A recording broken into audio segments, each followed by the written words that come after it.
investigation, particularly focused on how Mr. Depp and Ms. Heard were interacting with each other? Started off good. Johnny's cabin was maybe 15 meters down the corridor from mine. There was no cabins in between. That was like storerooms, like, you know, blankets and cutlery and stuff. So the cabin was quite not a big massive distance, but you know, it wasn't like the trip started fine, absolutely fine. I think it was 5 days maybe. 2 days, 3 days into the trip, I can see Johnny going down. I can see him coming down, you know. He's just not enjoying this. He's not enjoying this. But you know, I can't. It's not my business to step in and that. I just do my job. But I can see he's not enjoying this. He's not happy. He's not happy. Did you ever observe any arguments between Mr. Depp and Ms. Heard in this time frame? Just not arguments, but some frostiness. Miss Heard sort of demanded that, you know, we have our own dining cart, if you like. So me doing my job, I inquire to the guest relations guy there that you've seen in the photograph, and he quite rightly tells me that, you know, there's other Objection, hearsay. Objection, hearsay. All right. Objection to hearsay. All right. I think we can move on. Okay, I'll sustain the objection. Next question. All right, so Mr. Connolly, well, taking a step back for a minute and changing topics slightly, have you ever seen Mr. Depp use any drugs? I don't think I'll allow it. Go ahead. Yes, I've seen him smoke marijuana.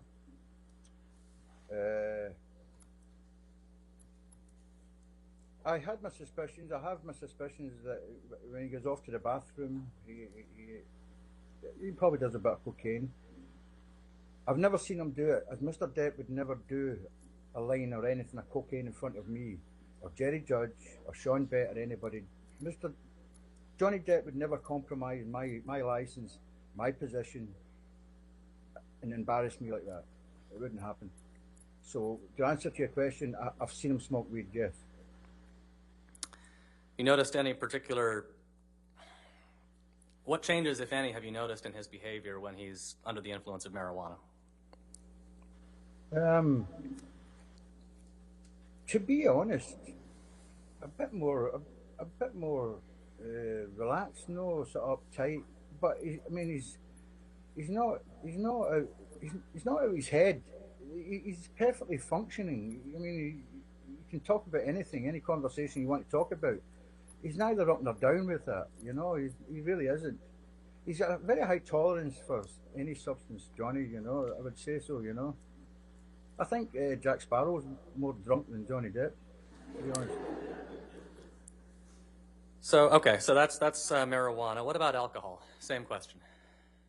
He used to like a wine, and the last I would say the last couple of years that's dropped drastically as well. It's in my last year with Johnny, it's quite actually rare now. It's not rare, but he's not a big boozer now. He's not a boozer now, you know. He's not, and he was never out of his head in wine. He was never, you know. I think I've seen drunk in the 20 odd years I've been with Johnny. I think I've seen him drunk twice. And but when I say drunk, I mean drunk. Other than that, there's not a lot of difference in Johnny's demeanour or behaviour. Well, you're drinking alcohol or smoking weed, you know. Okay, and finally, same question for the time periods when you formed the suspicion that he was under the influence of cocaine. Sorry, what was that? Sorry, could you ask me that again? What changes in his behavior, if any, did you observe on those occasions when you suspected, but didn't know for sure, that he was under the influence of cocaine? Well, again, due to the training I had in, you know, the HMP prison service, it just seemed a bit more, I don't know, happier, up, not so down, you know. but I wouldn't say he's not leaping around kicking his heels or anything. He pick his guitar up and then he gets right into his guitar, and there's no major changes really. He's fine. Okay. Now, you mentioned you traveled with Mr. Depp and Miss Heard on their honeymoon on the Orient Express. Where else have you traveled with them? Well, all over the world, Japan, China, Germany. I've been all over the States. Went to an interesting little place, Hicksville. That's an interesting story. Yeah, all over the world. Australia. Went to Australia. As far away as that. And let's take that one at a time. Hicksville, you said? Yeah, Hicksville. Yeah, it's funky. I remember it. I remember Hicksville because it was it's a real funky place, With Amber and Johnny, they've decided they're going to go to Hicksville for a day and a night, I think it was. So we all off the trot. Amber and her friends all head off, and Amber travelled with Johnny, but her friends all head off. I followed. Johnny wanted to drive his own, a beautiful big customised Plymouth. I think it's a 58 or 50. Not an expert, but he had customised. So he wanted to drive this car. Myself and his assistant at the time, Nathan Holmes, we use another of Johnny's cars, and we follow behind. We get to Joshua Tree, Hicksville. Stunning as you can imagine, but it's done in a very funky theme. All the caravans are different themes. Like mine was an old railway caboose with the old fairground fortune teller head that turns around and stuff, all that kind of stuff.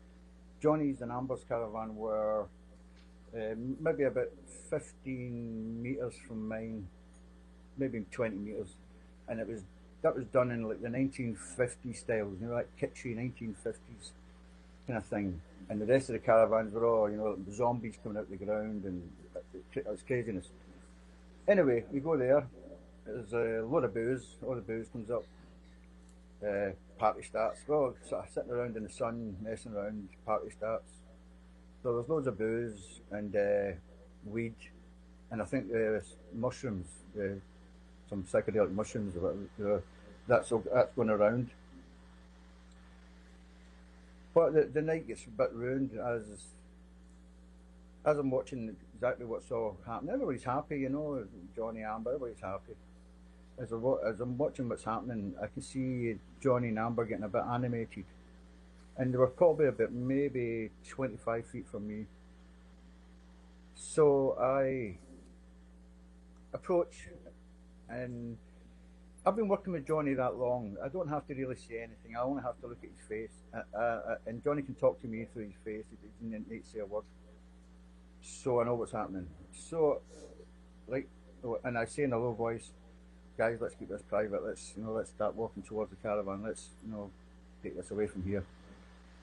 As I'm walking ahead, going ahead, I can hear sort of, bickering behind me.